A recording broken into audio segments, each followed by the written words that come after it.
Good morning, students. Welcome to online class. I hope all are well with your family members. So let's start lesson number 4, structure of the atom. In previous class, we discussed about that who discovered that subatomic particles. Okay, so and then Thomson model. So today we discussed about that Rutherford model and drawbacks of Rutherford model and then Bohr's model. Okay, Rutherford atomic model.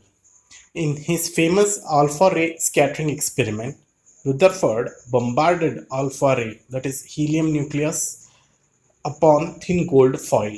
So इन्होंने इनका atomic model को explain करने के लिए alpha रे scattering experiment भी बोलते हैं, उसको एक्सप्लेन करने के लिए उन्होंने अल्फा रे पार्टिकल्स लिया. अल्फा रे पार्टिकल्स बोले तो कौन सा है? दैट इज हीलियम न्यूक्लियस, जिसे 2He4 लिखा है. So that is helium nucleus को इन्होंने यूज में लिया था इनके एक्सपेरिमेंट में, बम्बार्ड कराने के लिए, गोल्ड फॉइल के थ्रू जाने के लिए. फिर ओके, बम्बार्डेड यानी इट मीन्स उसको तोड़ने के लिए और by the help of gold foil से यूज में लिया था एक्सप्लेन करने के लिए. फिर ओके, सेकेंड पॉइंट है Rutherford made following observation from this experiment. इन्होंने इस एक्सपेरिमेंट में ऑब्जर्वेशन क्या क्या किया था. फर्स्ट पॉइंट है most of alpha particles pass through gold foil undeflected. बहुत सारे अल्फा पार्टिकल्स है ना स्ट्रेट निकल गया एकदम. गोल्ड फॉइल जो एटम्स होता है गोल्ड फॉइल के अंदर थाउजेंड्स ऑफ एटम्स था गोल्ड फॉइल के अंदर, तो उसमें से बहुत सारे जो अल्फा पार्टिकल्स है स्ट्रेट से निकल गया. फिर ओके, मतलब डिफ्लेक्ट नहीं हुआ, एकदम सीधे लाइन 180 डिग्री में आगे से आगे चले गया फिर वो. सो सेकेंड पॉइंट है some of the alpha particles deflected by foil by small angles. कुछ अल्फा पार्टिकल्स डिफ्लेक्ट हुआ गोल्ड फॉइल से क्योंकि उसमें से स्मॉल एंगल से डिफ्लेक्ट हुआ, क्योंकि उसके अंदर कुछ एटम्स के अंदर कुछ प्रेजेंस था. वो क्या था? प्रोटॉन था, उससे टक्कर मार के फिर कुछ डिफ्लेक्शन शो कर रहा था small angles. Okay, third point देखना, 1 out of every 12,000 particles appear to be rebound. तो इस तरह से 1/12,000 पार्टिकल्स में बहुत सारे रिबाउंड हो रहा था, फिर बता रहा है. सो ये देखो डायग्राम आपको पता चल रहा है इसमें देखने से. सो ये सर्कल 3 जैसे दिखाई दे रहा है, ये गोल्ड फॉइल का एटम्स है. सो वहाँ पर इन्होंने ये जो रे दिख रहा है लाइंस, ये है अल्फा पार्टिकल्स है. सो अल्फा पार्टिकल्स जैसे इसके अंदर गया एटम्स के अंदर, कुछ तो नो डिफ्लेक्शन जैसे बता रहे हैं, देखो नो डिफ्लेक्शन यानी एकदम स्ट्रेट चले गया, बिल्कुल बेंड नहीं हुआ. सो कुछ तो स्मॉल डिफ्लेक्शन शो हुआ है, यानी थोड़ा सा डिफ्लेक्ट बेंड होकर निकल गया है. फिर और कुछ न्यूक्लियस के अंदर जो टकराया है अल्फा पार्टिकल्स, वो डिफ्लेक्ट बैक वापस कुछ बैक साइड दिखाया, टकरा कर वापस बैक आ चुका था फिर वो, और कुछ तो मोर डिफ्लेक्शन बताया. फिर ये ऑब्जर्वेशन किया रुदरफोर्ड ने अपना एक्सपेरिमेंट में. ओके, ये था रुदरफोर्ड का एक्सपेरिमेंट. इनके एक्सपेरिमेंट में गोल्ड फॉइल यूज में लिया था. और क्यों गोल्ड फॉइल को ही यूज में लिया था? क्योंकि इनको as much as thinnest foil चाहिए था, बहुत थिनेस्ट यानी इतना पतला फॉइल चाहिए कि उसके अंदर थाउजेंड्स एटम्स ही आ सके. फिर तो वो गोल्ड ही था, इसीलिए उसने चूज किया था गोल्ड फॉइल. ओके, दैट इस ऑब्जर्वेशन में रुदरफोर्ड ने कंक्लूजन क्या निकाला देखो. First point, atom consists of predominantly empty space as most of the alpha particles pass through gold foil undeflected. यानी जब अल्फा पार्टिकल्स पास किया था गोल्ड फॉइल के अंदर, तब बहुत सारे स्ट्रेट में निकल गया. क्यों? क्योंकि वो एटम के अंदर खाली स्पेस था, यानी एम्प्टी यानी खाली स्पेस था, इसीलिए वो एकदम सीधा चले गया. अगर कुछ होता तो वो डिफ्लेक्ट हो जाता.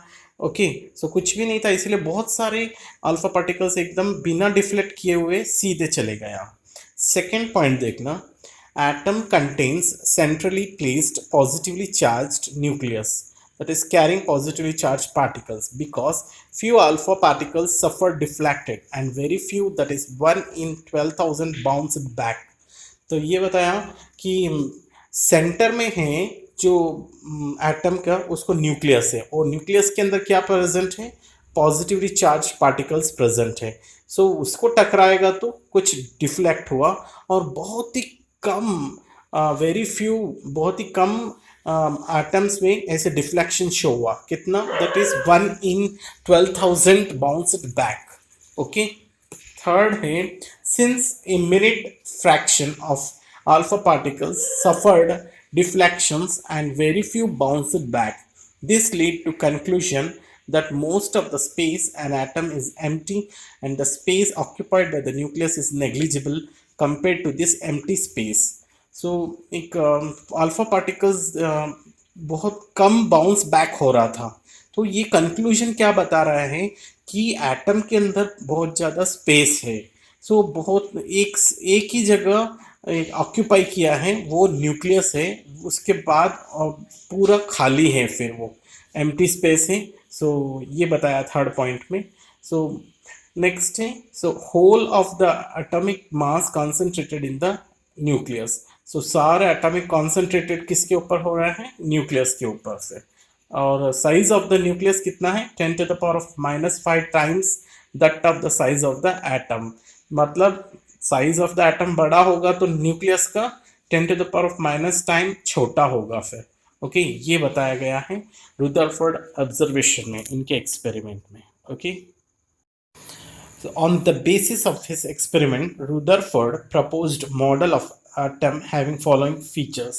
So इस बेसिस के ऊपर एक्सपेरिमेंट किया रुदरफोर्ड ने, एक मॉडल बनाया इस फीचर्स के साथ।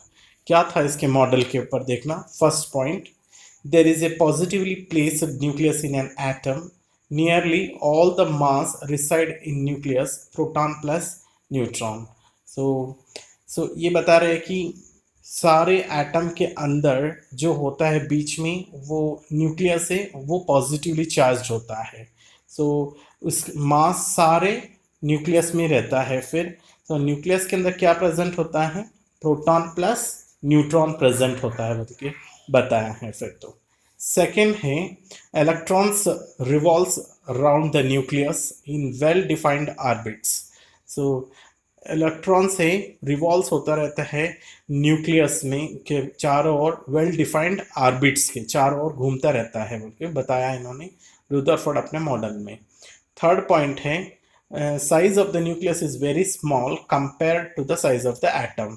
देखो, ये तो दिखती बात है कि size of the nucleus small होगा compare to the size of the atom, क्योंकि एटम के अंदर न्यूक्लियस है, तो न्यूक्लियस का जो साइज है एटम से भी छोटा होगा फिर। ओके, ये सारा इन्होंने अपने एक्सपेरिमेंट में मॉडल बनाते समय ये बताया था फिर। Okay, drawbacks of Rutherford's model, instability of atom.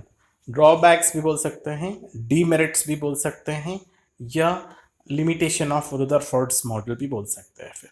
सो देखेंगे अब क्या ड्रॉबैक्स था। According to Rutherford, electrons revolve around the nucleus in well-defined orbits, but electrons, being charged particles, will lose their energy and finally will fall into the nucleus.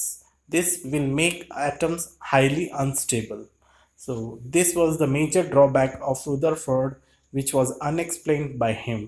So इनके according क्या है, जब ये diagram देखो, electrons है एक well defined orbits में revolve होता जाएगा। इस डायग्राम में देखो नेगेटिव दिया है, एरो मार्क देखो, वो वेल डिफाइंड ऑर्बिट में रिवॉल्व होता जाएगा। जैसे रिवॉल्व होता जाएगा इलेक्ट्रॉन से, वो चार्जड पार्टिकल्स होता है, नेगेटिवली चार्जड पार्टिकल्स होता है इलेक्ट्रॉन का। सो वो रिवॉल्व होता जाएगा वेल डिफाइंड ऑर्बिट्स में। वैसे रिवॉल्व होते होते होते फाइनली वो लॉस करता जाएगा उसका एनर्जी। सो जैसे एनर्जी लॉस करता जाएगा, फाइनली कहाँ पर जाएगा ये? फाइनली न्यूक्लियस के अंदर फॉल डाउन हो जाएगा। सो न्यूक्लियस के अंदर जब इलेक्ट्रॉन्स फॉल हो जाएगा, सो एटम क्या होगा? स्टेबल नहीं रहेगा, तो वो रहेगा अनस्टेबल फिर। सो ये प्रॉपरली एक्सप्लेन नहीं कर पाया रुदरफोर्ड कि इलेक्ट्रॉन्स के पोजीशन किस तरह होगा और प्रोटॉन मीन्स न्यूक्लियस के पोजीशन कैसा होगा, ये एक्सप्लेन प्रॉपरली कर नहीं पाया। इसको एक्सप्लेन करने के लिए नेक्स्ट आया था एक फेमस साइंटिस्ट है, वो बोर्स मॉडल, हम बोर्स ब्यूरी मॉडल भी बोलते हैं उसको एक्सप्लेन करने के लिए आया था। अब नेक्स्ट क्लास में हम देखेंगे कि क्या बोर्स मॉडल ने एक्सप्लेन किया था। ओके, और तब तक के लिए आप टेक केयर रखना है और सेफ रहना है सर। ओके।